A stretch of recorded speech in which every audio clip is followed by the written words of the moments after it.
Kining pagkaon mao gini ang sentro sa atong kinabuhi. Basta kaon na gani ang atong pangitaon, ang tugbang gid ana mao ang kinabuhi. Mao nang manginabuhi ta para naatay makaon. Pero ang tinuod gid ang pagkaon dili nang pagkaon nga para laslawas. Ang pagkaon gyud nga tinud-anay mao ang pagkaon nga makabuhi sa atong kalag, kanang maghatag og kinabuhing way katapusan. Mao na diri sa atong unang pagbasa ang gihisgutan ang pari nga si Melchizedek. Ngano man si Melchizedek way sinugdanan og way katapusan nga makita. Wa siya'y ginikanan, wa sad hibaw diin siya padulong pagkahuman. Pero diha na siya pag-abot na ni Abraham. Gani iyang gipanalanginan si Abraham. Kinabuhi na nga way katapusan. Nya diri sa atong tubag sa Salmo, gisgutan ang pari nga mao si Hesus nga kaliwat sa laray ni Melchizedek.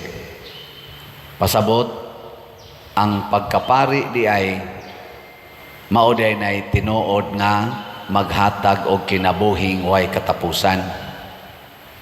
Nya kining pagkapari o kining Eucharistia diin atong dawaton si Kristo sa lawas og dugo, kuan sa ni sila sumpay kay ang makapahimo ni Kristo nga buhi panahon sa santos nga Eucharistia mao man ang pari. Nya kita sang mga Katoliko, ang atong bunyag naghatag sa nato pag-ambit sa pagkapari ni Hesus. So kung atong i-connect sa Ebanghelyo, si Hesus mao'y pari, iyang gihimo ang pan ug ang isda nga ang 5 ka pan ug 2 ka isda nga makabusog sa tanang tao, pero nigamit siya og mga apostoles. Humanyag pikas, iyang gihatag sa mga tinunan nga ilang gidistribute ngadto sa katawhan.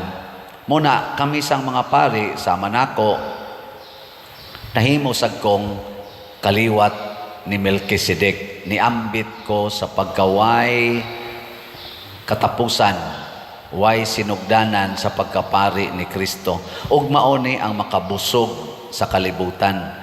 Ang gigutom nga kalibutan mabusog pinaagi ni ining maong pan, nining maong pagkaon nga ihatag ni Kristo.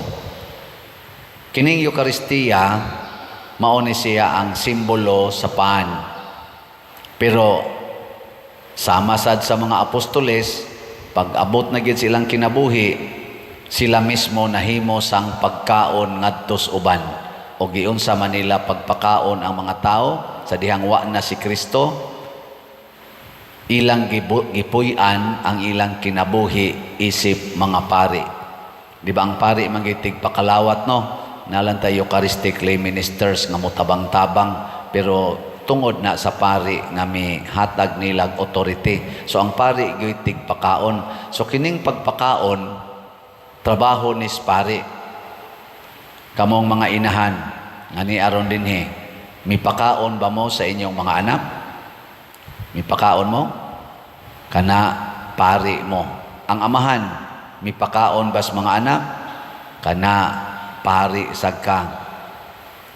Unya unsaon man kung ang atong mga leaders sama sa atong mga politicians dili na mo pakaon sa mga kabos, di na sila pari nga laray ni Melchizedek, pari na sila yawa. Mao na nailisod mahimot ang pari sa yawa. Nilingay mong tupad.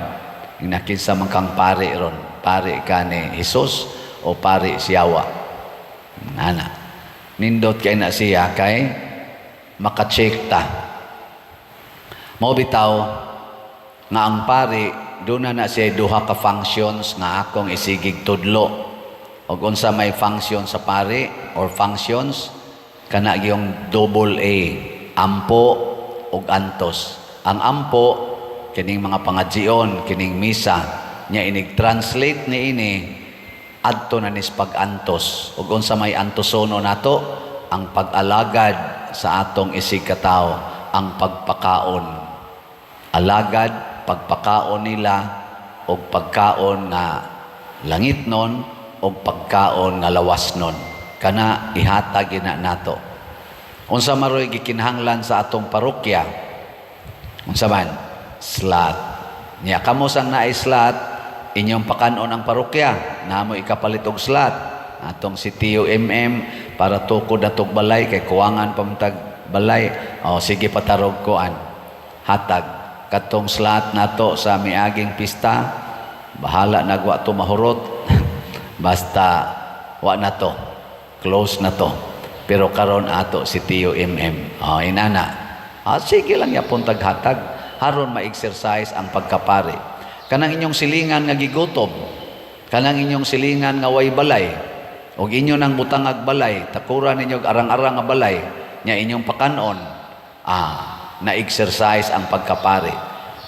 Nya diha ka mag-antos. Nga naman, ang atong kwarta, ang atong bahandi, mahurot-hurot magina kung ato yung tabangan ang tanan nga mga gigutom. Sama din sa atong misa, ang Eucharistia, ang atong hostiyas, mahurot gina tungod kay naay daghang mukaon kuyog nato.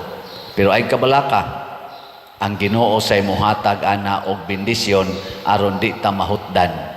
Og giunsa man ni Kristo ang ilang pagpakaospan og isda, dunay sobra nga 12 kabukag. Maunay buhat sa Ginoo. Maunay kahibulungan nga buhat sa Ginoo. Og kung nakasintro ta diha og nagbuhat ta, wala na tayong hahanapin pa. Mahimo sa tang lawas og dugo ni Kristo ngadto sa uban. Tawgo na sa tag Corpus Christi.